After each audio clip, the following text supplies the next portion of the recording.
Assalamualaikum warahmatullahi wabarakatuh. Perkenalkan, nama saya Naifah Ashila Khairadina dari kelas 5 At-Tirmizi. Apa kabar Ustadz, Ustazah dan teman-teman semua? Semoga selalu sehat walafiat dan selalu semangat belajar dari rumah maupun dari sekolah. Pada kesempatan kali ini, saya akan bercerita kisah tentang perjalanan Isra Miraj.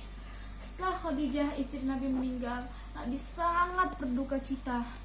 Apalagi tak berapa lama paman Nabi Abu Thalib pun ikut meninggal dunia. Padahal selama ini Abu Thalib lah yang selalu melindungi beliau dari kejahatan orang-orang Quraisy. Saat Nabi Muhammad mengalami penganiayaan dari orang-orang Quraisy, Allah menghiburnya.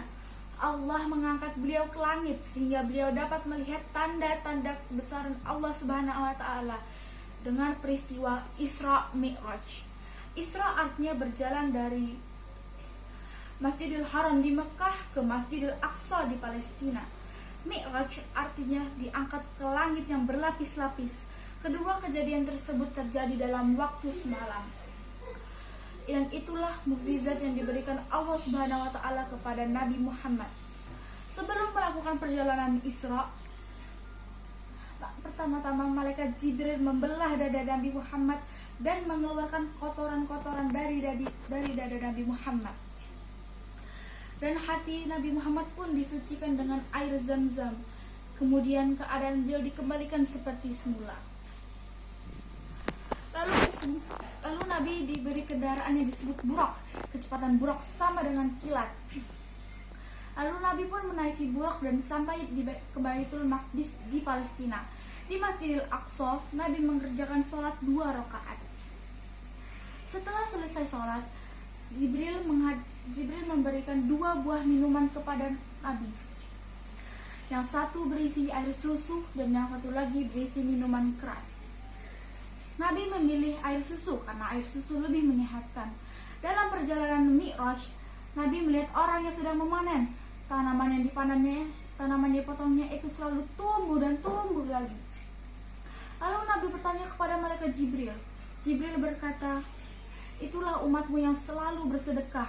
Harta yang disedekahkannya tidak akan hilang, namun malah bertambah di sisi Allah. Di kemudian hari, harta itu akan berlipat ganda." Di tempat lain, Nabi mencium kuburan yang bau harumnya. Itulah kuburan Siti Masyitah, tukang sisir anak Raja Fir'aun. Masyitah yang beriman kepada Allah tidak mau mengaku Fir'aun sebagai Tuhan. Akibatnya, Masyitah dan keluarganya disiksa, direbus dengan air panas di lempul yang sangat besar sampai menemui ajalnya. Kemudian Nabi melihat orang yang sudah tua. Itulah gambaran umur di dunia ini. Setelah itu, Nabi melihat orang yang sedang memukul-mukulkan kepalanya dengan batang besi. Itulah orang yang enggan beribadah kepada Allah Subhanahu wa taala. Kepalanya enggan bersujud kepada Allah. Akhirnya, Nabi Muhammad dan malaikat Jibril hampir sampai di langit ke-7. Di langit ke-7, malaikat Jibril tidak dapat mengikuti Nabi Muhammad lagi. Dan malaikat Jibril menunggu di dekat Sidratul Muntaha. Lalu Nabi pun melanjutkan perjalanannya.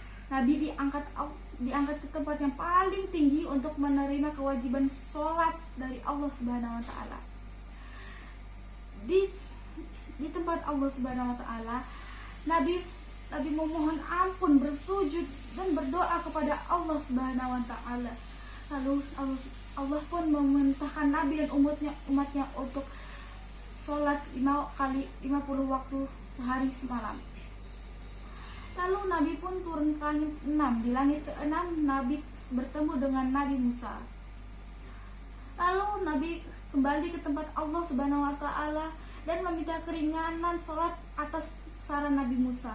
Allah mengabulkan pinta beliau dan kewajiban sholat dikurangi menjadi 40 kali 5 waktu sehari. Lalu Nabi pun turun lagi ke langit ke-6 dan Nabi pun kembali lagi ke tempat Allah Subhanahu wa taala dan meminta keringanan lagi hingga beberapa kali. Allah mengabulkannya dan akhirnya sholat hanya sampai 5 kali waktu sehari. Setelah selesai menerima perintah sholat, Nabi turun kembali ke bumi.